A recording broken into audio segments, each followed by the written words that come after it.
Hoje o programa vai ter um entrevistado sensacional. Ele é deputado federal por São Paulo, ok? Pelo partido PSL. Roberto Sebastião Petenelli Júnior, tá bom? Que nasceu na cidade de Ribeirão Preto. Boa tarde, general. Como é que vai o senhor? Tudo bem? Tudo bem, Renato. Uma satisfação muito grande estarmos aqui conversando e poder levar mais informações a todos aqueles que participam do seu programa.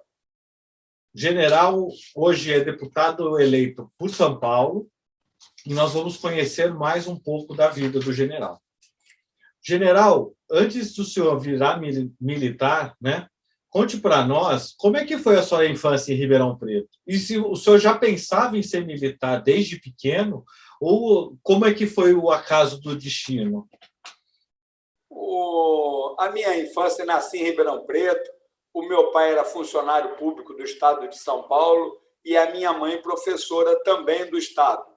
E eles moraram fruto do trabalho. Nós moramos, nasci em Ribeirão, depois fui morar em Viradouro, morei em São Joaquim da Barra, morei em Pitangueiras, morei em Ribeirão Preto e depois, com 12 anos, eu vim morar em São Paulo quando meu pai foi transferido. Essa infância no interior foi muito positiva e passei muitas férias na cidade de Pitangueiras, onde residia meus avós e na qual eu tinha como grande lazer montar cavalo, nadar no açude e montar os bezerros para levar tombo, né? Então, uma infância bastante sadia, bastante feliz. E estando aqui em São Paulo, você me perguntou como que eu entrei na vida militar. O meu pai, quando eu estava completando 14 para 15 anos, ele me disse, olha, nós vamos fazer uma prova para você entrar na escola preparatória de cadetes do Exército, porque tem um científico, que era o científico naquela época, o ensino médio, tem um científico muito forte, muito bom, e você já vai cumprir com a tua etapa do serviço militar, depois de ficar lá 3 anos, e para isso você tem, então, que estudar. E aí me matriculei num cursinho chamado Teles Pires, aqui em São Paulo, e comecei a estudar para ingressar na Escola Preparatória de Cadetes do Exército, com o objetivo de fazer um científico de qualidade, um ensino médio gratuito de qualidade. Desse foco, acabei passando, fui para Campinas e lá permaneci 3 anos. Depois, quando terminou o curso, né, que tinha cumprido o meu objetivo, eu fui para a Academia Militar das Agulhas Negras para ver, eu já gostava da atividade, para tomar uma decisão final. E essa decisão eu tomei logo nos primeiros dias que estava na Academia Militar das Agulhas Negras, e esse período que era para ser um período temporário de 3 anos em Campinas, se transformou em 44 anos no Exército Brasileiro. Então, eu tive uma infância muito agradável, entrei cedo no Exército Brasileiro, me identifiquei muito com as atividades. Eu que queria ser engenheiro aeronáutico, acabei optando pela área operacional. E no Exército fui ser infante paraquedista, posteriormente me dediquei aos helicópteros, fui piloto do Exército, piloto de combate, comandei um batalhão e comandei a aviação do Exército. Isso de uma maneira muito resumida. Então, eu sou muito grato aos meus pais pela infância e sou muito grato ao Exército por ter me propiciado muitas alegrias, por ter me propiciado muitos amigos e por me dar muitos ensinamentos. Sim. E daí o senhor estava no Exército, né? E estava encerrando a vida no Exército e entrou na vida política, né? Falou assim, estava fechando o ciclo no Exército e o senhor pensou nessa questão da vida política. Como é que foi? Eu me mudei, né, no Exército nesse período de 34 anos, casei como tenente com a Maria Helena e nós nos mudamos 34 vezes nesse período. Muitas cidades voltei mais de uma vez, como é o caso do Rio de Janeiro, na qual o Exército tem vários cursos. Então, quando você vai fazer um aperfeiçoamento, um doutorado, um pós-doutorado, essas atividades ocorrem no Rio de Janeiro.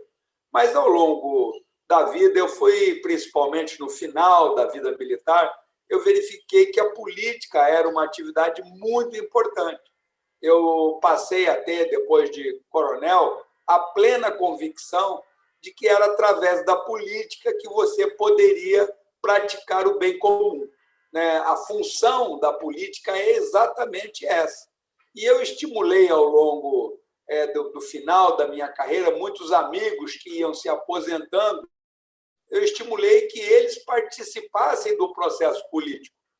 E assim foi ao longo da vida, estimulando um ou outro, pessoas que eu via que tinham sentimento público, pessoas que eu via que tinham conhecimento da sociedade naquela região, naquela cidade ou naquele estado, e assim foi passando o período. O Exército sempre ficou muito afastado, das atividades políticas desde 64, então se separou, o Castelo Branco separou muito bem esse contexto e foi passando. Quando eu me aposentei como general de divisão, passei para a reserva, alguns desses amigos me ligaram e perguntaram: eu quero saber agora se você vai... Um deles até usou uma expressão: quero saber agora se você vai provar do seu veneno, que era sair candidato a um cargo eletivo. Sim. E eu tentei justificar que o meu caso era diferente. Eles tinham um potencial de conhecimento naquele município, naquele estado, muito maior do que o que eu tinha no estado de São Paulo, apesar de muitos amigos, né? Aí ele me respondeu: eu sabia que você ia arrumar uma desculpa. Aí eu digo: não, eu vou ser fiel ao que eu sempre defendi e vou me candidatar. Então, agora, na eleição de 14, eu me aposentei, poucos meses antes da eleição de 14 e me candidatei. E também me falei: olha, eu vou me candidatar 2 vezes, e terei cumprido com o que eu sempre pedi a vocês, que era que vocês disponibilizassem os seus nomes para participar da política. Não importa se vereador, prefeito ou deputado estadual, federal. Eu até digo sempre que os políticos mais importantes são os vereadores e os prefeitos, porque eles é que propiciam a qualidade de vida do cidadão que reside naquela cidade. Mas o meu conhecimento era mais no âmbito federal, era mais da legislação federal, era mais das estratégias de defesa do país, do conhecimento federal. Então, dessa maneira, me candidatei a deputado federal. E, em 2018, acabei sendo eleito aqui no estado de São Paulo, tendo voto na maioria dos municípios do estado. Foram 617 municípios que eu obtive voto. As pessoas me perguntam: como é que isso ocorreu? Qual foi a estratégia? Na realidade, nós procuramos estar sempre conversando, como agora, expondo ideias, debatendo ideias, e muitas vezes isso caminha muito mais do que nós imaginamos. Hoje, por mídia, por conversa, entre famílias.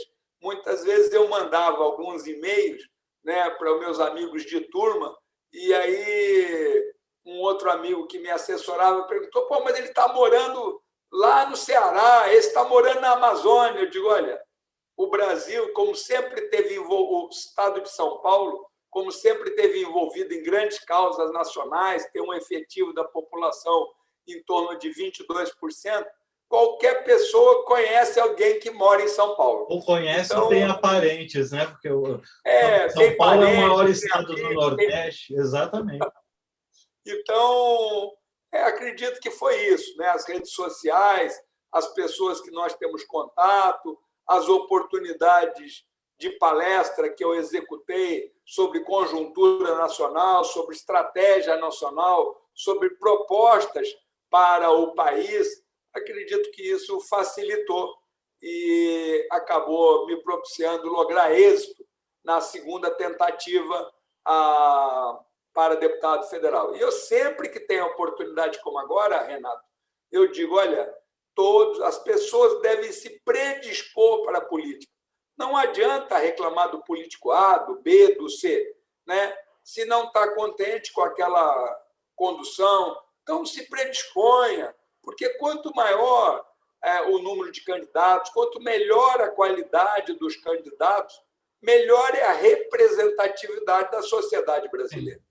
Então, de uma maneira resumida, dessa forma que acabei me tornando deputado federal, com foco sempre nesse aspecto, né, de propiciar o bem comum da população brasileira. Sempre que eu vou fazer alguma coisa, eu digo, isso contribui para o bem comum da população brasileira? É sempre uma indagação que faço antes de cada ação, de cada proposta legislativa, de cada projeto de lei, de cada PEC, né, que você executa. PEC são projetos de emenda constitucional que você apresenta no Congresso. O nosso foco tem que ser sempre o bem comum da população. Eu vou fazer até um adendo, né, que São Paulo são 640 municípios. Para quem é de fora, né, que está nos assistindo. 645, Renato. 645, exatamente. Então, e eu tive voto em 617. Então, é uma proporção muito bonita, orgânica, né, de um trabalho muito bem realizado, general. Então, assim, isso me deixou muito feliz, né? O que aumenta a responsabilidade de você se dedicar para corresponder, né, a tantas pessoas que acreditaram em você. Eu ainda vou chegar nessa questão do Exército, general. Para as pessoas que estão nos assistindo, né, nós temos muitos jovens. O jovem hoje, o que o senhor consideraria para ele entrar no Exército, né, para ele ter uma carreira no Exército? Porque o Exército ele dá essa base, né, de estudos, de pós-graduação, de mestrado, né? O Exército ele dá uma base para progredir como ser humano, né, dando quanto mais estudo, melhor, né? Então, eu gostaria até que o senhor desse uma dica nessa questão para quem não conhece o Exército, né, a fundo como o senhor, para saber aqui.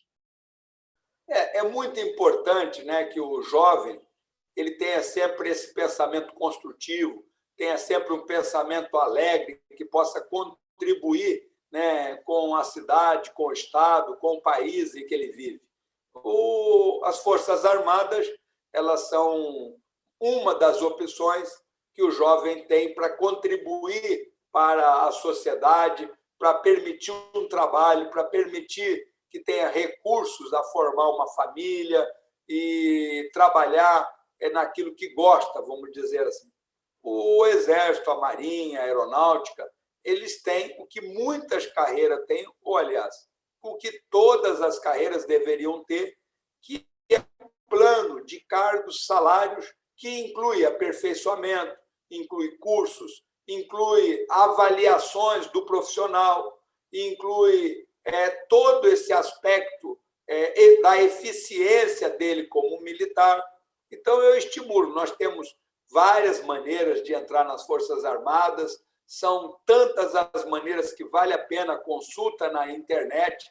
No meu caso, como eu estava dizendo, fiz a opção pela Academia Militar das Agulhas Negras, cujo acesso ele ocorre pela Escola Preparatória de Cadetes do Exército em Campinas. Então, a pessoa, o primeiro ano, vai para Campinas e depois tem mais 4 anos em Resende, na Academia Militar das Agulhas Negras.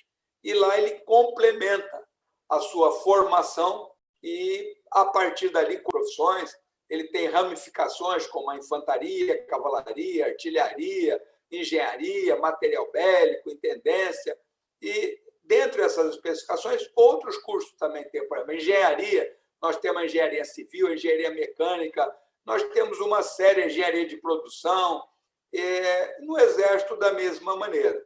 Quando você conclui o seu curso, pelo seu mérito de classificação, pelo resultado das provas, aparece num quadro as vagas abertas para todo o Brasil. E é chamado, que é classificado em primeiro lugar, manda ele escolher para que local ele gostaria de servir. E aí ele vai lá, coloca o nome dele naquela vaga, o segundo, e assim vai preenchendo por mérito próprio de cada um, né? Vai preenchendo para que local ele vai servir o Exército Brasileiro. E que nós temos uma representatividade, lógico, não poderia ser diferente, em todo o território brasileiro, e tem um vínculo e uma atenção especial.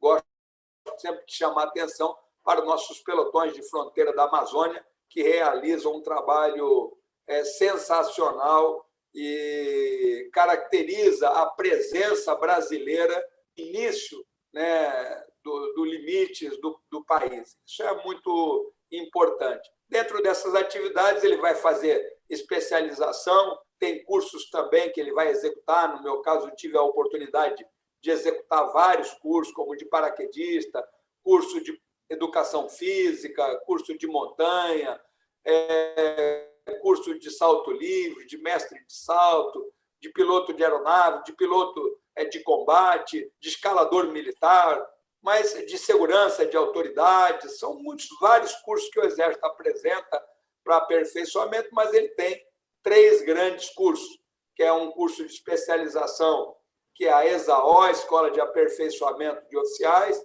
a ESEME, que é um doutorado, a Escola de Comando do Estado-Maior, e ele tem um curso de pós-doutorado, que é o CPAEX, é um curso de política estratégica do Exército Brasileiro, que tem na Marinha, no Exército e na Aeronáutica. E sempre se troca. Um militar do Exército vai fazer na Aeronáutica e na Marinha, e recíproco, um da Marinha vai fazer no Exército e na Aeronáutica.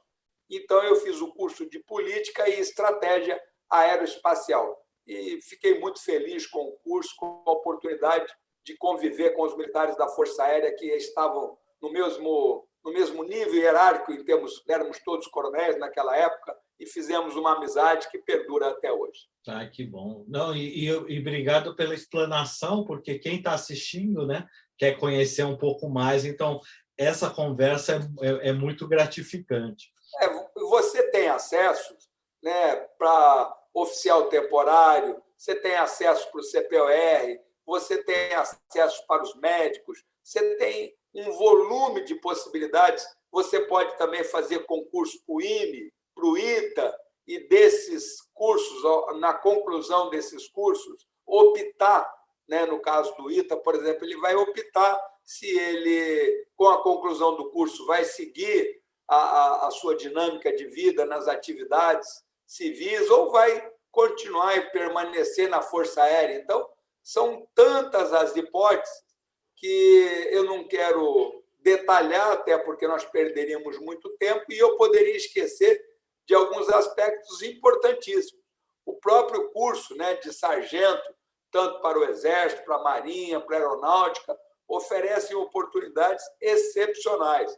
Então, vale a pena aquele que tiver interesse pesquisar na internet como ingressar nas Forças Armadas. Lá tem todas as hipóteses e creio que ele vai ter bastante informações para poder tomar uma decisão, se for do seu interesse. Próxima pergunta, general. Assim, quando o senhor ingressou na política, né, o senhor já estudava questões políticas e fazer política é uma natureza do ser humano. O senhor tem algum grande político ou personalidade do mundo que lhe inspira na carreira política? Eu, ao longo do Exército, Renato, eu tive muitas oportunidades. É lógico que nós temos grandes políticos que nos inspiram, né? No meu caso, particularmente, eu tive a oportunidade de estudar mais, de verificar os procedimentos, né, dos presidentes do período militar, verifiquei a atuação de cada um deles, então procuro ver a correção com que eles tinham de propósito, de executar o que era melhor para o país, de como buscar uma evolução. Posteriormente a isso, eu tive a oportunidade, o Exército determinou que eu fosse trabalhar na segurança da presidência da República, então também tive a oportunidade de ser segurança do presidente Sarney, do presidente Collor, E todos esses políticos, né, e chefes que eu tive ao longo, generais, comandantes do Exército que eu tive, todos eles propiciam a você uma referência. Mas a pessoa que eu tenho como referência principal, Renato Mainardi, é o meu pai, né? Funcionário público, sempre procurava dizer da probidade administrativa, dos preceitos da legalidade, da imparcialidade, da transparência que todo homem deve ter nas suas atividades. Então, a minha grande referência, né, é o meu pai, que foi funcionário aqui no estado de São Paulo. Ele era funcionário fiscal de renda, trabalhou bastante na área administrativa, né, e foi, inclusive, num período do governador Paulo Egídio, ele coordenava o gabinete da Casa Civil nesse período, depois foi chefe de gabinete do deputado Vadia Lu em algumas oportunidades, foi o número 2 na Secretaria da Fazenda no período em que ela tinha como secretário o Delfim Neto. Então, em todos esses aspectos, o meu pai foi para mim e continua sendo até hoje a referência que eu sigo. Que bonito. General, o senhor que é um parlamentar do diálogo, né, no seu primeiro mandato, então o senhor tem diálogo com todos os deputados, né, dentro do Congresso, isso é um trabalho muito bonito. Eu gostaria que o senhor contasse agora para nós um resumo do seu trabalho nessa primeira legislatura, dos projetos aprovados, dos projetos que irão ser aprovados. Eu julgo muito importante, né? O Congresso é um local para debate de ideias, para conversa, para buscar o senso comum, para buscar as melhores alternativas para o país. Tem muitas decisões que não são fáceis, né?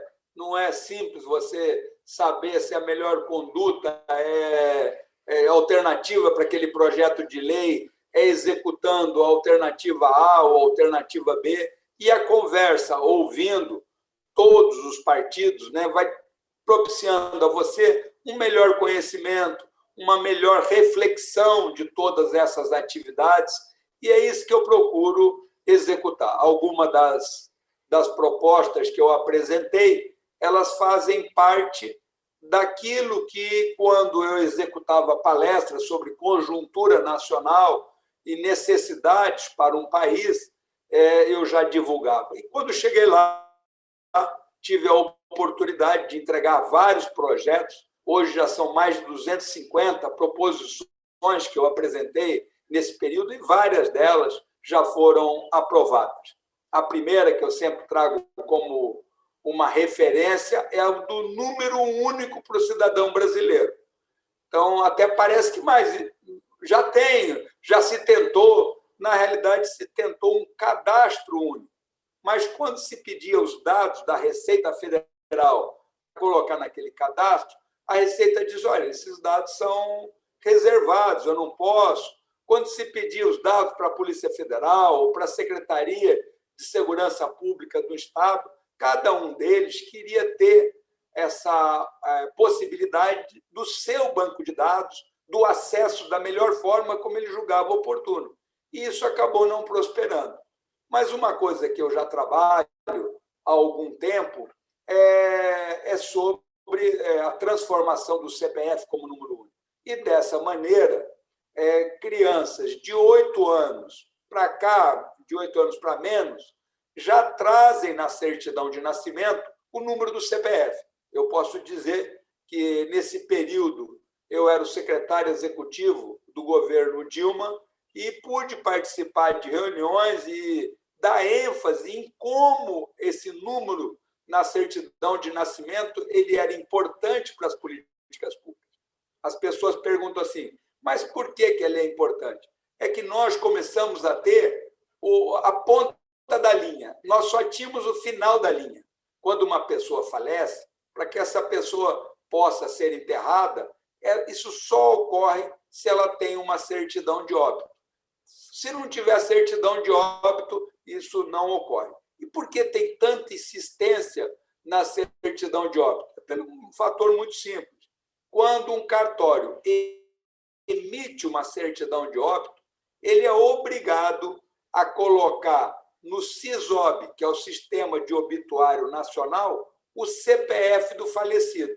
Então, isso era muito bem controlado, porque quando o CPF é inscrito ali no sistema do obituário, os proventos de INSS, os proventos públicos de juiz, de militar, de deputado, toda essa estrutura, o pagamento é cortado. Então, você tem um controle bastante efetivo, exatamente através da certidão de óbito, e o que o cartório coloca esse CPF lá no obituário nacional. Então, agora, como a criança também já tem esse CPF, e agora o Brasil como um todo, né, praticamente tem CPF, porque antes você também, os mais humildes, tinham o CPF dos filhos, porque eles deveriam constar do Bolsa Família. Sim. Aquele que tinha um pouco mais de recursos, para ele abater do imposto de renda, ele também tinha que ter o CPF do filho. Para abrir uma conta bancária, também tinha que ter o CPF. E agora, pelo auxílio emergencial, que exigiu como número básico para essa distribuição o CPF, nós tivemos aí, até o que o próprio ministro Paulo Guedes chamou de invisíveis, nós tivemos 38 milhões de brasileiros que fizeram o seu cadastro. Então, hoje... Esse trabalho que o senhor fez ajudou muito nessa questão da pandemia, né? Porque a distribuição foi muito mais fácil pelo CPF. Repara, isso já era um trabalho do Ministério da Cidadania, e esse projeto de lei agora ele prevê o seguinte, Mainardi, ele prevê que essa criança que tem o número do CPF, quando ele for tirar a identidade na Secretaria de Segurança de um estado, aquela secretaria não vai dar para ele um outro número, vai dar para ele o número que está na certidão de nascimento, obrigatoriamente. Sim. Hoje, muitas pessoas não sabem disso, mas o cidadão pode tirar 27 números de carteira de identidade, ou seja, cada estado que ele for, ele pode tirar uma identidade e todas elas terão números distintos. A pessoa fala, não pode ser, isso é um absurdo, mas é o que nós... Se a mulher é casada, ela também consegue com outros sobrenomes, né? Eu falo assim. Você tem várias alternativas que você executa esse aspecto. Então, esse projeto de lei, ele diz que o número tem que ser o mesmo. Da mesma forma, quando essa criança tiver 16 anos e for tirar o título de eleitor, o número do título de eleitor também vai ser o mesmo. Quando for tirar a carteira de motorista, quando for tirar a carteira de trabalho, quando ele for tirar o número SUS, quando ele for tirar o passaporte. Então, tudo isso são números distintos. Então, esse projeto de lei, que foi aprovado na Câmara em dezembro do ano passado, ele agora está no Senado. E o presidente Rodrigo Pacheco informou que estaria colocando na pauta. Como ele é de consenso, passou por unanimidade, é uma coisa tão óbvia, nós esperamos que ele seja aprovado. E, com isso, essas crianças terão sempre um número único. E uma pessoa, por exemplo, eu tenho uma identidade de São Paulo, que eu tirei ainda quando criança, mas depois, como tenente, lá na Brigada Paraquedista, precisei de documento civil, não tinha no Rio, o meu só estava em São Paulo, o tempo não era hábil e eu tirei uma nova carteira de identidade. Então, eu tenho 2 números. Se eu for, por exemplo, depois da lei, tirar a carteira de identidade, vamos supor, em Brasília, onde eu moro atualmente, a legislação permite, essa nova carteira já vai ter o CPF. Então, nós vamos. Eu tenho um passaporte. Quando vencer o meu passaporte, o novo já vai vir com o CPF. Não vai mudar a identidade daqueles que têm a identidade atualmente. Sim. Não vai alterar por um fator muito básico. Você, muitas vezes, compra um imóvel, tem um registro, tem uma série de dados que já está vinculado a um número. Sim. Trocar tudo isso pode ser um fator complicador. Então, numa primeira etapa, os novos documentos é que terão o número único para o cidadão brasileiro. Então, uma coisa tão simples que não gera gasto, pelo contrário, vai economizar espaços nos bancos de dados do Brasil. Imagina que nós somos 200 milhões de brasileiros e cada um de nós tem aí meia dúzia de números e nós vamos ter aí 1 milhão de números arquivados e, no futuro, todos terão somente um número, o que propicia uma economia. Também tivemos aprovado, né, o teste do pezinho, eu sou um dos autores, somos vários. Eu acho que é muito importante projeto que você participa como um todo, porque há mais pessoas correndo atrás daquele projeto. Tivemos o teste do pezinho ampliado, aprovado como projeto de lei e sancionado pelo próprio presidente em cerimônia no próprio Palácio, devido à importância. O teste do pezinho no SUS, ele era executado com a finalidade de identificar até 6 doenças, né? Mas o teste na rede privada, ele identificava mais de 50. Então, agora, o SUS também vai fazer o mesmo teste, né, plotando toda essa diferença, as pessoas vão poder tomar conhecimento. Muitas doenças raras que são plotadas pelo teste do pezinho, se ela é diagnosticada com antecedência e sendo tomado medicamento específico, a criança pode não se manifestar. E outros casos, você plotar uma doença rara desde o início permite um melhor tratamento, permite uma identificação adequada, mais efetiva, e vai propiciar àquela pessoa qualidade de vida melhor do que ela teria se, por acaso, aquela doença for plotada muito tarde. Então, outro teste aprovado. Nós também tivemos a desburocratização do carro blindado. Antes, para blindar um carro, a pessoa dependia do Exército autorizar, de uma série de fatores.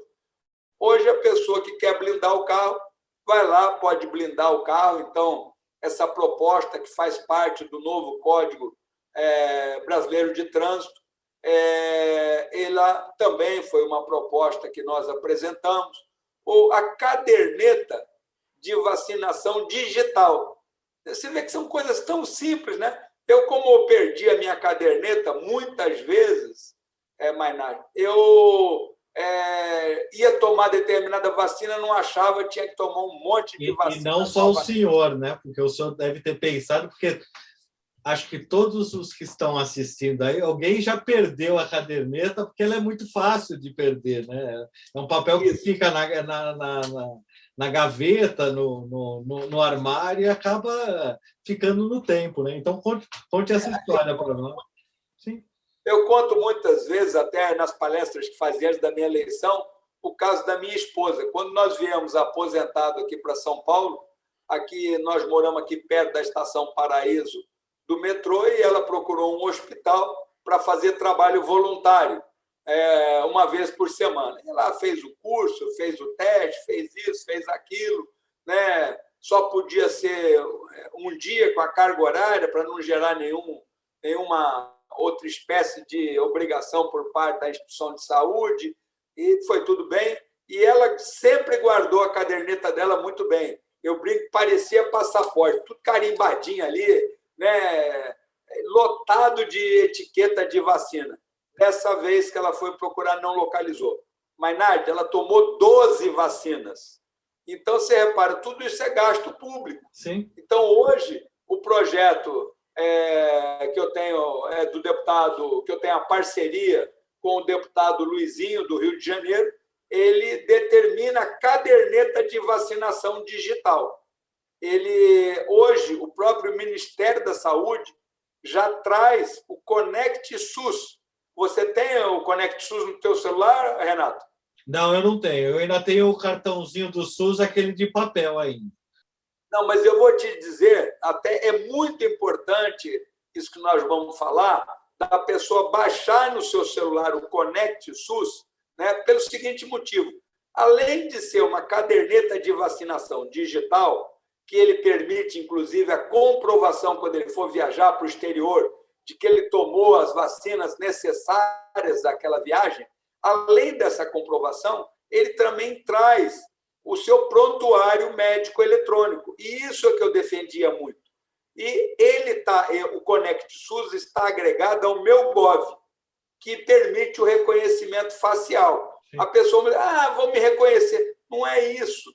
Repara, se você tem um acidente e é levado para a primeira emergência, está desacordado, né?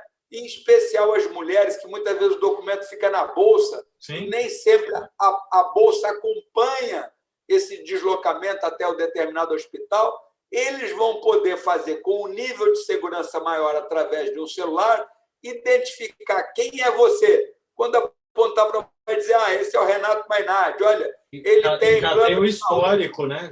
Já tem o histórico, tem alergia, tem tudo, né? O tratamento vai ser muito melhor.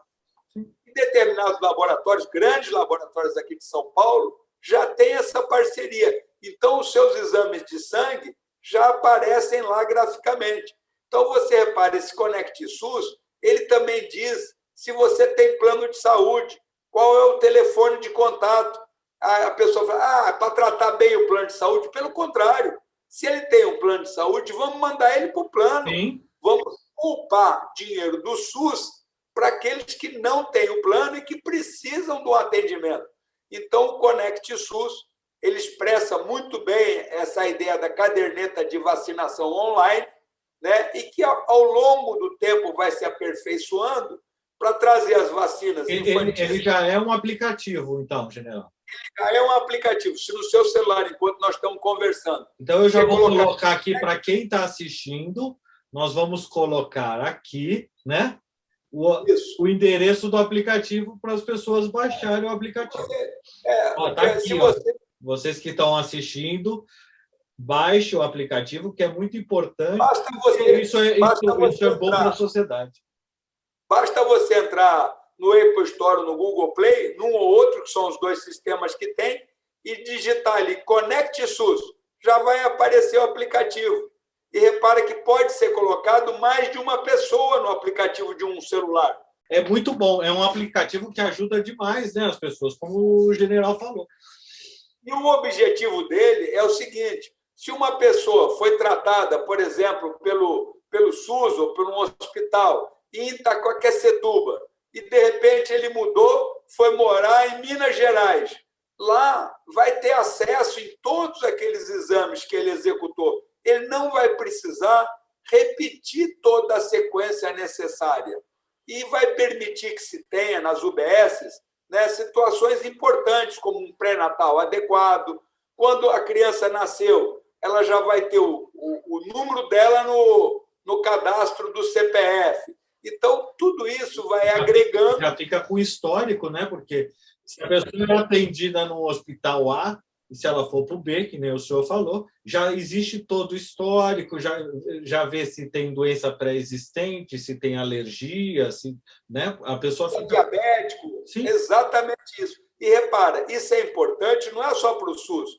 Mesmo num hospital particular, privado, é importante disponibilizar os dados básicos que o cidadão autoriza, porque num acidente vai ter lá. Sim. E uma outra coisa também, ele muitas vezes pode estar sendo tratado no melhor hospital de São Paulo, mas ele está no Rio de Janeiro, não se sentiu bem, sim, e vai no melhor hospital do Rio de Janeiro. Cadê o prontuário dele? Né? Então, o Conect SUS vai permitir, por isso que é importante a todos os hospitais, a participação, a adesão, né, e a disponibilização de dados que o cidadão autoriza nesse sistema. E ele está agregado ao meu Gov, sim, que traz uma série de vantagens, né? A própria prova de vida do cidadão, ele já vai poder ser executada pelo celular. Sim. Então, aquela senhora que está acamada, que tinha que ir até o banco para dizer que estava viva, ela vai poder executar isso com toda a segurança através do celular. Então, a caderneta de vacinação... O pessoal que nos assiste, né, sabe dessa história, né? Deve ter avós, deve ter vizinhos que são mais idosos. Então, quando acontece essa questão do INSS, o INSS quer a prova de vida. Então, eles têm que sair do local para ir até o banco. Então, esse sistema vai ajudar demais. Então, você que está assistindo, baixa no Apple Store, baixa nas lojas de aplicativos e divulguem. Isso é muito importante, porque se todo mundo tiver, o sistema melhora. Isso daí através do Meu Gov, que é a parte do governo digital do Brasil. Não, né? Então, é muito importante. A gente está falando aqui para o pessoal que está nos assistindo para divulgar esse aplicativo, porque quanto mais gente usar o aplicativo, o sistema vai ser maior, né? E ele vai se aperfeiçoar e todo mundo vai ter uma garantia caso tenha que ir para o hospital. Já tem o relatório médico, né? O prontuário. A ideia é muito interessante, João. E você veja que o que eu defendo sempre é a gestão pública. Você vê que com esse CPF na certidão de nascimento e com o obituário, no Brasil é possível responder quantas crianças de 1 ano nasceu em São Paulo e em Pitangueiras, né? Quantas crianças, e lá em Votuporanga, quantas tem com menos de 3 anos, quantas crianças tem em Ribeirão Preto com pessoas com mais de 60 anos. Então, são aspectos que hoje, né, o sistema, o SERPRO, o DataPrev, tem condições de informar. O próprio alistamento militar, com o tempo você vai saber quantos jovens, hoje nós já temos dados desses muito precisos, quantos jovens de 18 anos nós temos no país. Né? Normalmente servem as Forças Armadas em torno de 5%. Então, nós temos hoje uma série de fatores que podem ajudar os prefeitos a executar a gestão pública da sua cidade. Então, importante. Outro projeto que nós tivemos aprovado agora recentemente é um projeto que somos 4 os autores, a Paula Belmonte, lá do Distrito Federal, a Adriana Ventura, de São Paulo, a Aline Sleut, do Paraná, e eu. Nós apresentamos um projeto que considera a educação atividade essencial. Então, a pessoa, mas por que isso é tão importante? É porque as atividades essenciais não podem sofrer greve. Então, eu sou um que defendo o direito à greve, mas nós temos, de um lado, o direito à greve, do outro lado, o direito da criança ter aula e ter educação. Nesse caso, dessa balança específica, eu não tenho a menor dúvida de que o que nós temos que priorizar é o que nós temos de mais precioso no Brasil, que são as crianças. Então, esse projeto de lei, que depende agora de ser aprovado no Senado, é o projeto de lei 5595, ele coloca a educação como atividade essencial. E, com isso, nós vamos combater isso que todos nós temos que combater, que é a desigualdade que nós temos. Sim. E você verifica que essa desigualdade na escola pública tem greve, na escola privada não tem greve. E nós não podemos permitir que essa desigualdade aumente. Sim. A mesma coisa, esse projeto também busca, né, o retorno a aulas que já eram para ter ocorrido. Nós tivemos aí, né, na Europa, nenhum país chegou a 90 dias de parado.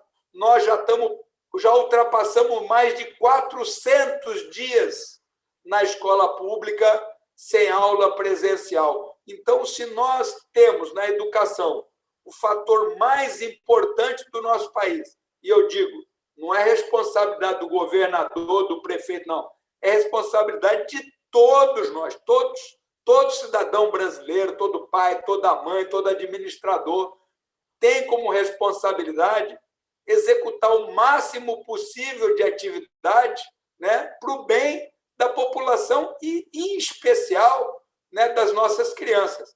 E, por falar em criança, nós estamos, Mainardi, no mês Agosto Verde, que é o mês da primeira infância. Então, é o momento de nós darmos toda essa importância. Por que é tão importante a criança de 3 anos estar na escola? Por que é muito importante está estimulando a criança desde o nascimento com uma boa alimentação, isso ajuda no aspecto físico, no seio da família, isso ajuda no aspecto psicológico da criança e no aspecto intelectual, ela precisa ser estimulada. Nesse período da vida, é que os neurônios, através das suas conexões, chamadas sinapses, estão buscando conexões lógicas. O que você estimula nessa idade da primeira infância é o que vai repercutir naquela pessoa ao longo de toda a vida. Até os 5 anos, né? A estimulação até os 5 anos ela é importantíssima. Ela é fundamental. Então, as aulas, né, que vêm desde lá que nasceu, o pai, a mãe, o âmbito, começa a ter um estímulo. Para a criança de 3 anos, nós temos o Plano Nacional de Educação. O Plano Nacional de Educação é uma lei que ela entrou em vigor em 2014, ela é válida por 10 anos e vai até 2024. E ela traça 20 metas que o Brasil precisa atingir em termos de educação. E nessa política nacional de educação, ela coloca que 100% das crianças de 3 anos têm que estar na escola. Esse convívio na escola com os outros amigos propicia sociabilidade, propicia integrar na sociedade, propicia trabalho em equipe, que começa desde esse início, né? De dividir o brinquedo, de fazer coisas conjuntas, de estar lá sendo estimulada em todos os aspectos para que ele tenha um desenvolvimento intelectual adequado. Então, nós temos que atuar nesses 3 aspectos. Físico, com uma boa alimentação, com atividades físicas, no aspecto psicológico, né, dando toda a atenção e o carinho no seio familiar, e no aspecto intelectual, sendo estimulada pela família e pela escola. Então, você vê que são vários os projetos que estão tramitando e que são importantes para o nosso país, o Renato. Sim, e o senhor pega na organização, né? Porque começando com projetos que organizam para o futuro, né? Virem outros projetos, porque a gente começa o seu projeto depois com vários braços, né? Porque ele dá a base, e isso é muito interessante, porque dando a base, depois você vai para outros projetos. Eu sou um dos autores, né, do projeto de lei que prevê o caderno apostilado para as escolas públicas. A pessoa pergunta: o que quer dizer esse troço, Peternelli?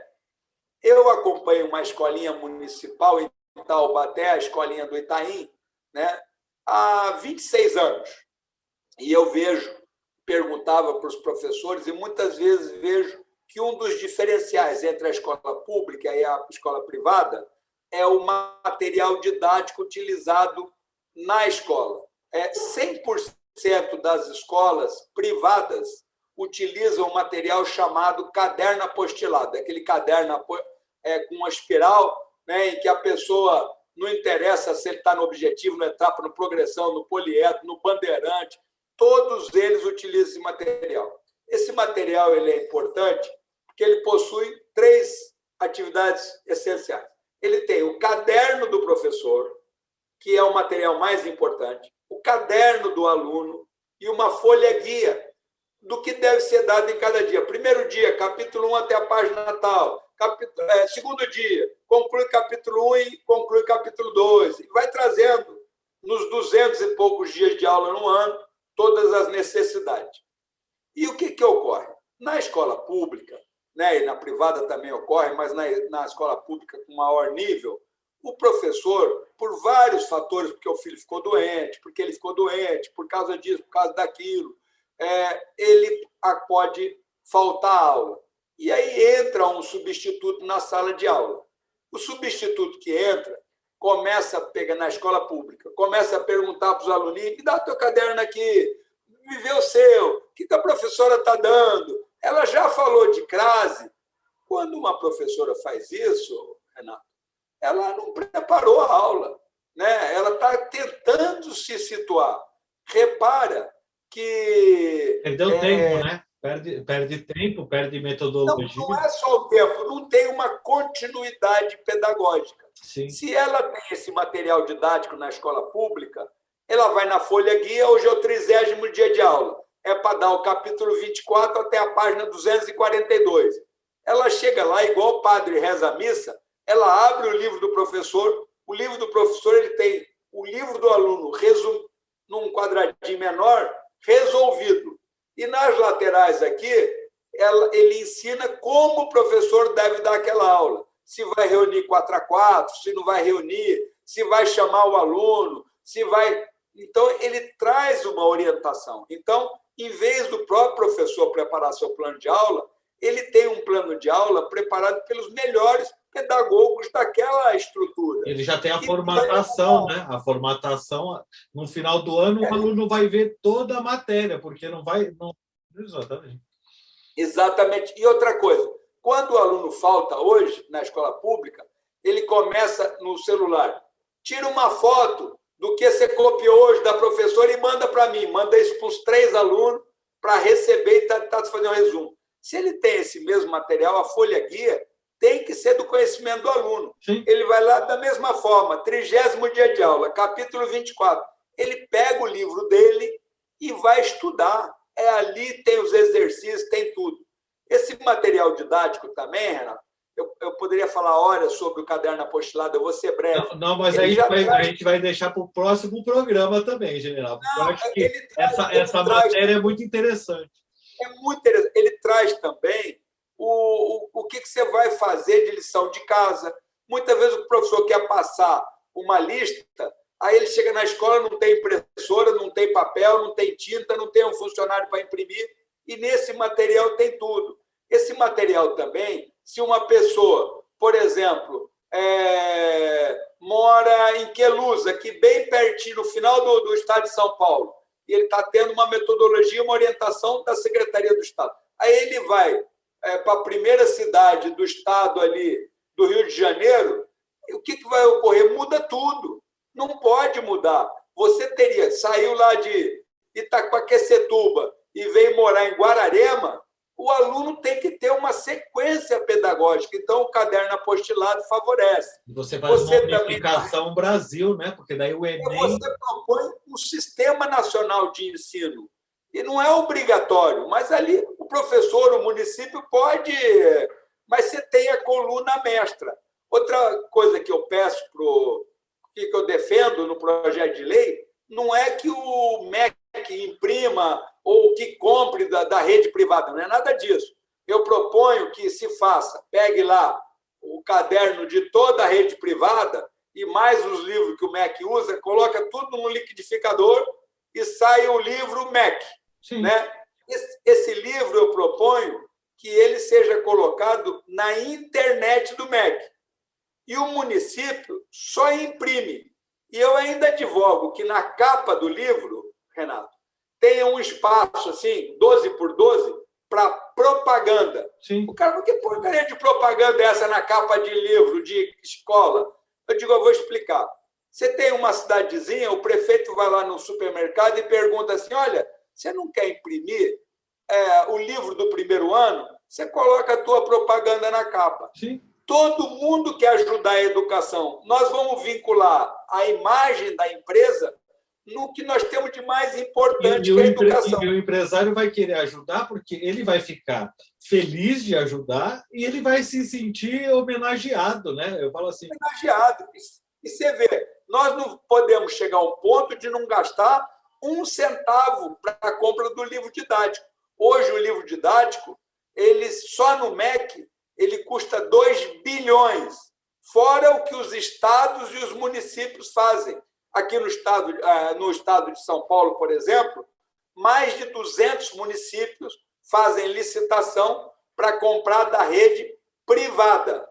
Né? Então, essas redes vendem também para a escola pública. O próprio SESI é um dos que vende para a escola pública. Aliás, o SESI deveria disponibilizar o conteúdo dele gratuitamente na internet, porque quem ajudou a fazer aquele livro foi 1% do sistema S. Então, dinheiro público devia estar lá disponibilizado. Se com isso você teria um custo muito barato. Você pega esse dinheiro que está sobrando, você vai investir, ou vai investir em uniforme, vai investir em educação. Exatamente. Vai investir no salário do professor. Você investe em tudo. Você pode, se fala de comprar tablet e outras coisas, né? Você pode, você obrigatoriamente tem que gastar, os municípios, o Estado, né, 25% na educação. Então, você vai gastar em educação, mas na melhoria de outros aspectos da educação, né? No próprio salário do professor, eu defendo que o salário também, Maynard, não seja, o salário seja um piso, né, mais uma componente por produtividade. Sim. Ele devia ter. Qual é a média da salinha dele no IDEB, que é o exame que mede o índice de desenvolvimento da educação básica? Então, aquilo ali, o professor que tem uma média maior dos seus alunos tem que ganhar um pouco mais, vezes um fator de correção, porque muitas vezes tem professor da periferia que é mais difícil ter uma média. Sim. Outro professor do centro. Então, você põe um fator e mais presença. Então, o salário do professor deveria ser composto de três partes: piso, produtividade, presença, para que tivesse um retorno. O Renato,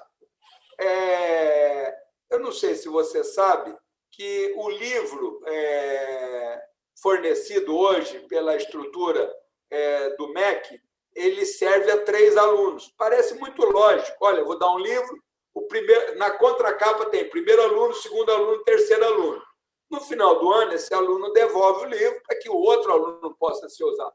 A ideia básica é muito boa. Só que é o seguinte, quando esse aluno vai fazer o Enem, dali 3 anos, vamos nos concentrar no ensino médio, ele só tem o que ele anotou de próprio punho. Sim. Ele não tem o enunciado de matemática, de física, o texto de português, a matéria de geografia, de história, e vai concorrer com a escola privada que tem esse caderno apostilado, que fez o resumo, fez a tabela, preparou questão, ele tem tudo. E o outro, é utopia falar que ele vai lembrar, né? Porque ninguém só tem o caderno. Sim. De próprio punho. Então, o caderno apostilado, né, pode ser um tema de um outro programa, ele é essencial. E se tivesse na internet, o município só teria que imprimir. Eu também defendo nessa área da educação, Renato Maynard, que o MEC, por exemplo, coordenado com as secretarias dos estados, ele desse na televisão as aulas. Eu vou explicar. Hoje a televisão é multicanal. Você tem o canal 22.1, 22.2, 22.3, 22.4. Então, no ponto 1, que você desse a aula do primeiro ano do ensino fundamental às 8, às 12, às 4 e às 8 da noite. Isso porque no ponto 2, o segundo ano, no ponto 3, o terceiro ano. E assim você teria todas as aulas. Uma família humilde, se tem 3 filhos em idades distintas, um vai assistir a aula das 8, outro vai assistir a aula do meio-dia, outro vai assistir a aula das 4. Então, te permite. Mas se a família tem 6 filhos, tudo diferente, vai ver no vizinho, ver se...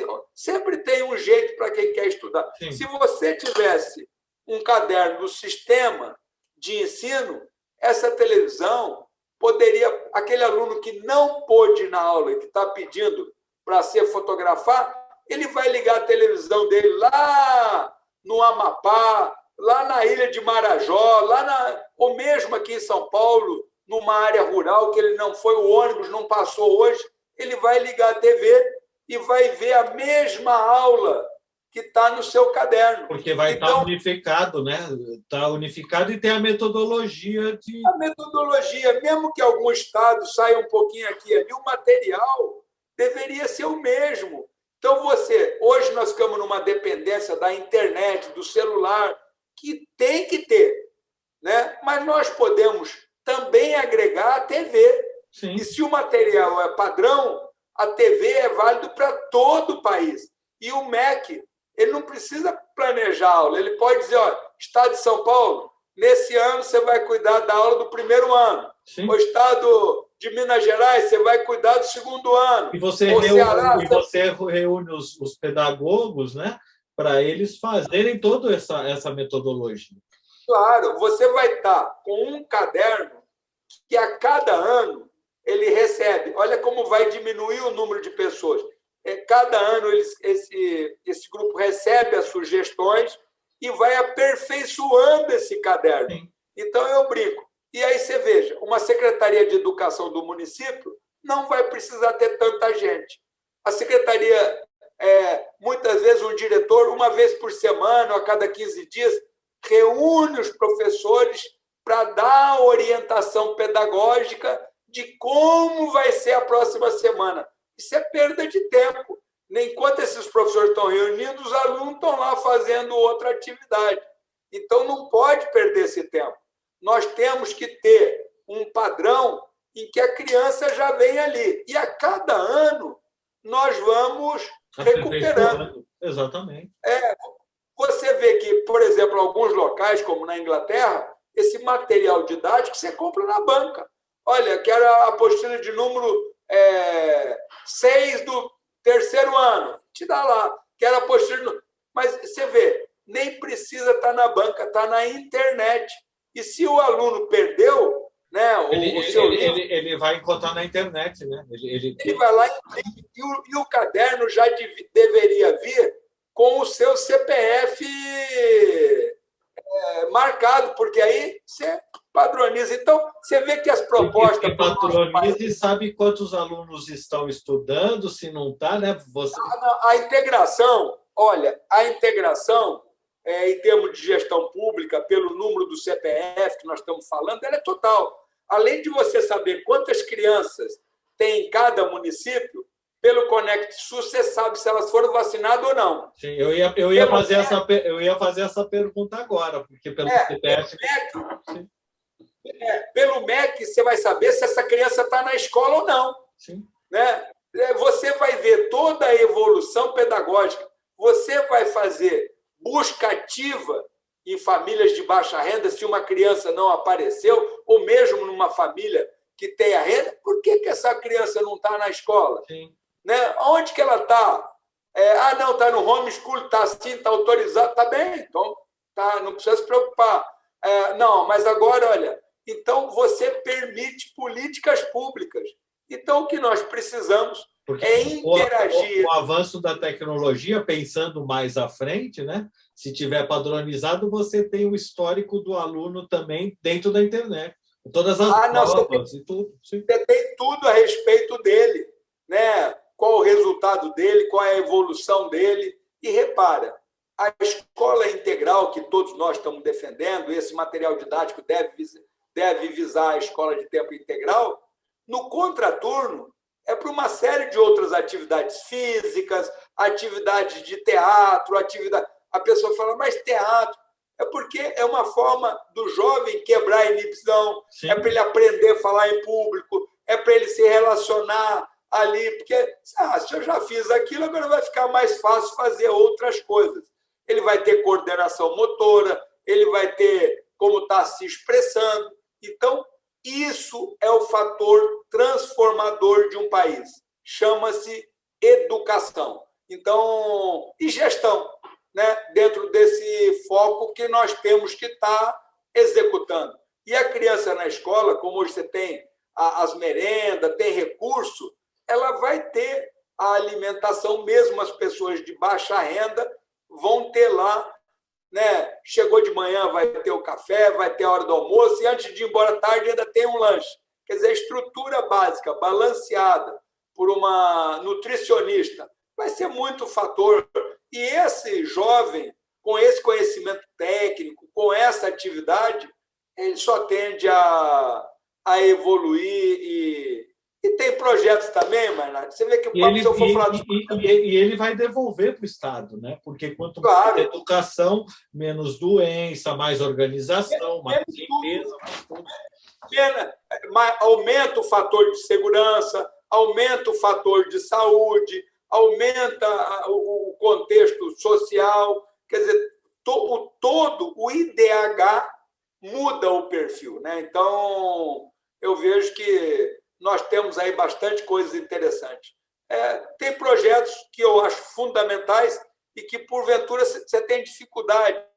Eu, por exemplo, quando apresentei um projeto para modificar o sistema para tirar a carteira de motorista. Né? Quando eu tirei minha carteira de motorista, eu comprei um livrinho, paguei lá vintão, né? Estudei, fiz a prova, passei. Lá no interior, no sítio, a gente já mexia, contratei lá X aula, 5 aulas, fiz a prova. Então, você tira a carteira, quem dava, se você tinha condições físicas ou não, era o médico do postinho, um médico, qualquer médico dava. Bom, e por que eu entrei com esse projeto, Renato?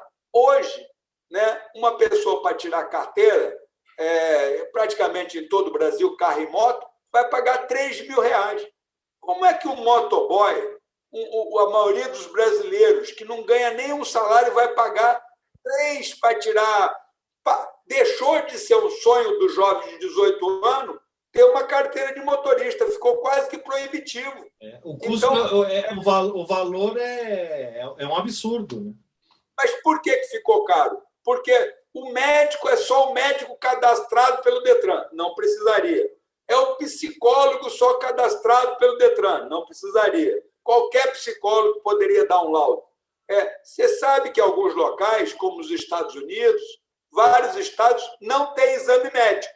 Pessoal, mas como assim?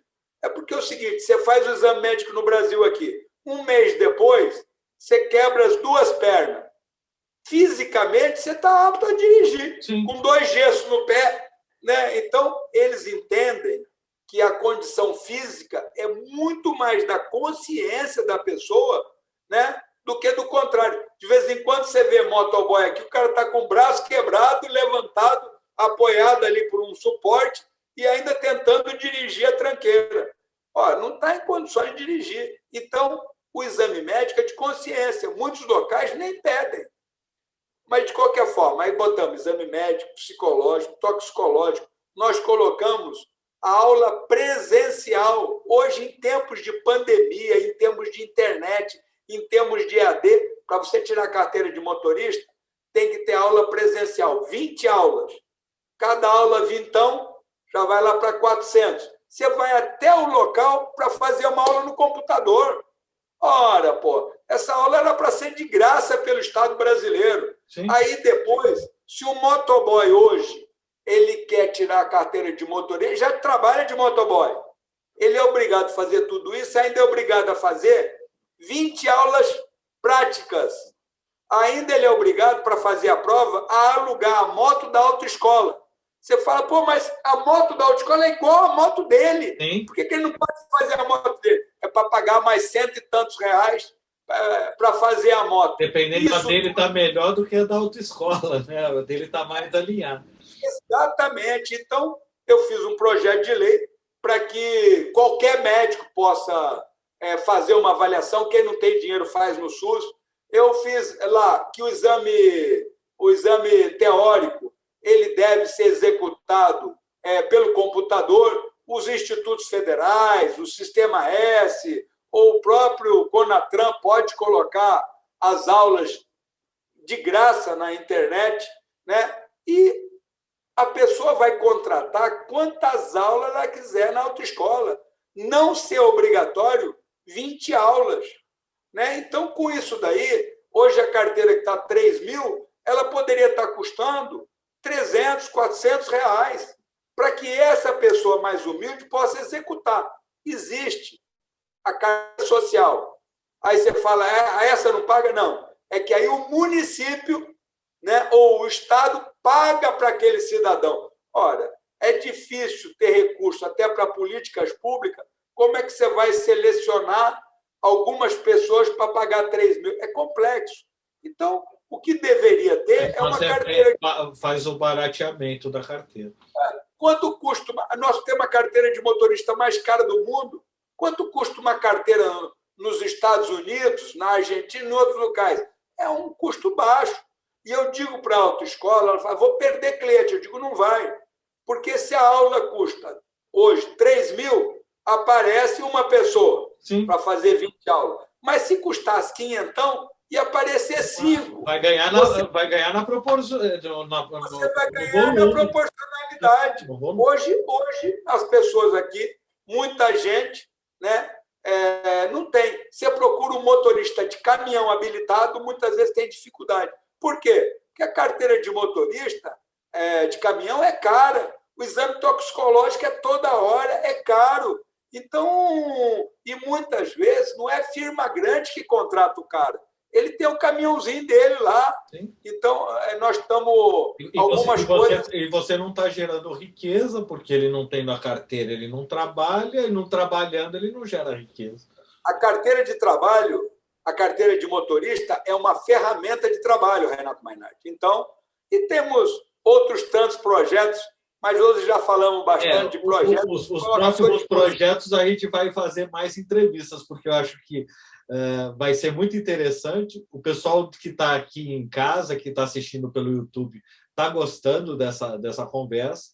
Eu vou fazer só, antes de a gente terminar, vou fazer a última pergunta.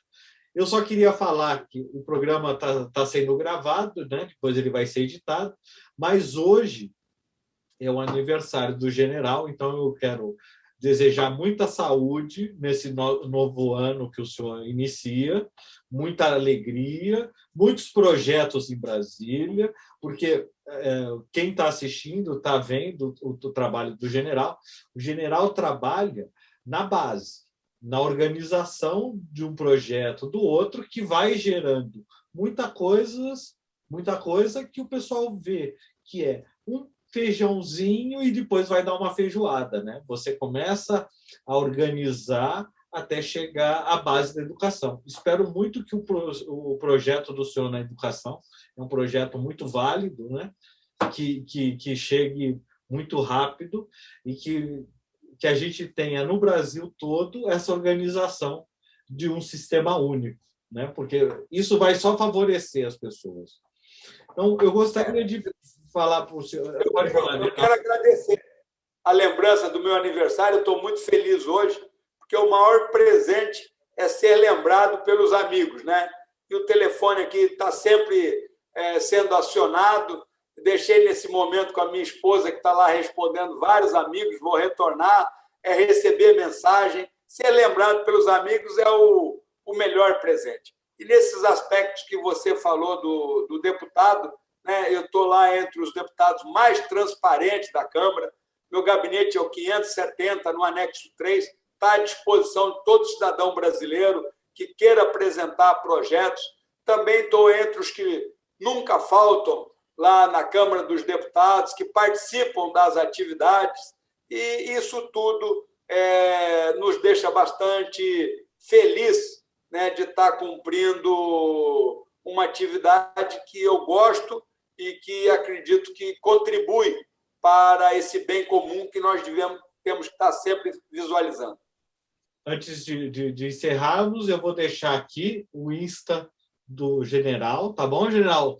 Posso colocar o seu e-mail aqui do gabinete? Você pode colocar o meu e-mail. É melhor colocar, existe uma coisa que está escrito assim, Gabinete Digital General Peternelli, Deputado General Peternelli, @Câmara. Esse link lá, ele leva a todos os outros links. General, só para terminar essa conversa, o que o senhor espera em 2023? Nós sempre esperamos, todo cidadão, né? Nós sempre temos que ter a convicção plena, né, de que o melhor em nossas vidas sempre está por vir. Então, isso é que nos motiva no dia a dia. E não resta dúvida que, se isso, como indivíduo, a cada um de nós temos que estar motivado por esse melhor, né, que possa estar ocorrendo, isso é válido também no grupo, isso é válido na cidade, isso é válido no nosso país, é válido no contexto mundial, né? Nós estamos aí numa pandemia, mas, com certeza, se nós tivermos união, trabalhar em conjunto, né, 2023 pode ser um ano alegre para todos nós, independente da função em que cada um de nós estejamos. Nós temos sempre a possibilidade de contribuir né, para esse bem comum de todos nós. Obrigado, general. Considerações finais? Eu só gostaria, Renato Mainardi, de agradecer a você, a Cláudia, a Samara, toda a equipe que estão aí trabalhando para levar a informação. A informação é fundamental para o conhecimento, para os dados, para melhorar. Dessa conversa, muitas vezes, eu recebo outras sugestões, recebo ideias de aperfeiçoamento, e isso é fundamental. Por falar em aperfeiçoar, sempre mais uma contribuição, na Câmara, quando você tem um projeto, ela vai passar numa das comissões. São 25 comissões. E, no final, passa para a CCJ. Mas tem uma comissão da qual eu faço parte, que é a CLP, Comissão Legislativa Participativa. É para os entes da sociedade brasileira organizado, todo CNPJ de uma instituição, de uma ONG, essa instituição pode apresentar uma ideia de projeto de lei diretamente na Comissão Legislativa Participativa. Ela será analisada por um dos deputados dessa comissão e pode se transformar em lei. E eu acredito muito nisso, de que a participação de todos é fundamental no processo político brasileiro. Sim. Obrigado. Essa dica para quem está assistindo, muito importante. Se você que não é inscrito, se inscreva agora, compartilhe a entrevista junto do general e ative as notificações. Eu quero agradecer ao general, obrigado por essa conversa agradável.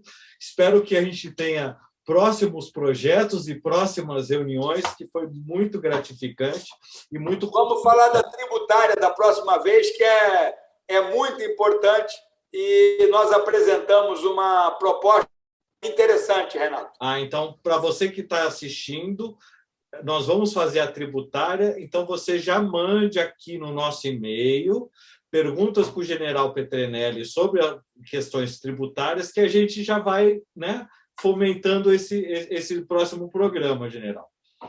Quero agradecer a você que nos assistiu, muito obrigado. Se inscreva no canal, notifique, e até breve, até semana que vem, com mais uma entrevista. Um abraço. Felicidades a todos aí. Até mais, Renato. Obrigado, general.